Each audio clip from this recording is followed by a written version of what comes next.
એક તરફ વિકસિત ગુજરાતના દાવા કરવામાં આવે છે તો બીજી તરફ છોટાઉદેપુર જિલ્લાના ક્વાંટ તાલુકાના અંતરિયાળ વિસ્તારમાં આવેલ આંબા ડુંગર ગામની વાસ્તવિકતા વિકાસના દાવા ઉપર સવાલ ઉભા કરે છે।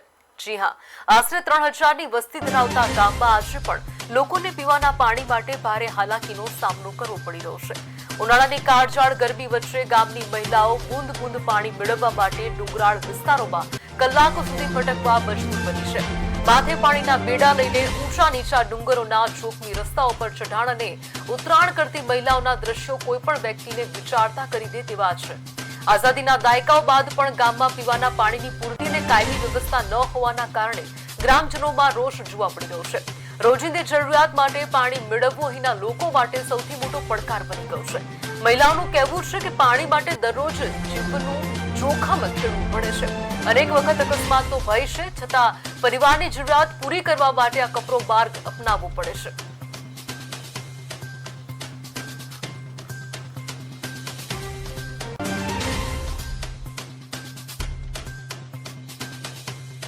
हमारे पानी नु तकलीफ है।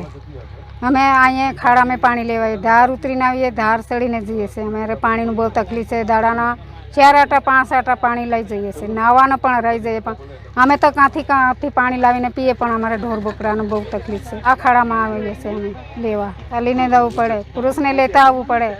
જનાવરની બીક લાગે અમને। આ ડુંગરમાં તો જનાવર પણ છે, એટલે અમને બીક લાગે, પુરુષને પણ લેતા આવીએ। આકો બનાવ્યો, સોકલી મૂકી આપ્યો, એ પણ ઘરે ઘરે નથી, કોઈના ઘરે છે, કોઈના ઘેર પાણી નથી। અહીં આંબા ડુંગર ગામ છે, એ અહીં વસ્તીની દ્રષ્ટિએ જોઈએ તો 2800થી 3000ની વસ્તી આવેલી છે। આ વસ્તીમાં જે પટેલ ફળિયું અને જે માથામોડી ફળિયું છે, અહીંયા પાણીની સમસ્યા છે, કારણ કે જે નિશાળ ફળિયું છે એની અંદર ઘણા બધા બોરો મૂકેલા છે, પણ પાણી આવતું નથી।